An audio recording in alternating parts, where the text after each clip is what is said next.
Forum Komunikasi Pimpinan Daerah Forkopimda Kabupaten Aceh Barat bersepakat melarang berbagai aktivitas perayaan di malam pergantian Tahun Baru 2020-2021 untuk menjaga kearifan lokal dan penyebaran COVID-19.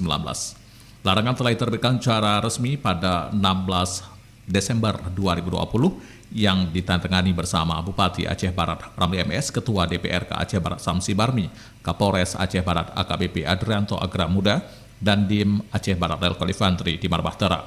Kemudian juga ditandangani oleh Kajari Aceh Barat, Ruksal Asegaf, Ketua Pengadilan Negeri Melabuh Zulfatli, Ketua Mahkamah Syariah Melabuh Sahril, Ketua MPU Aceh Barat Tengku Haji Abdur Rani Adian, dan Ketua MA Aceh Barat Syahidin.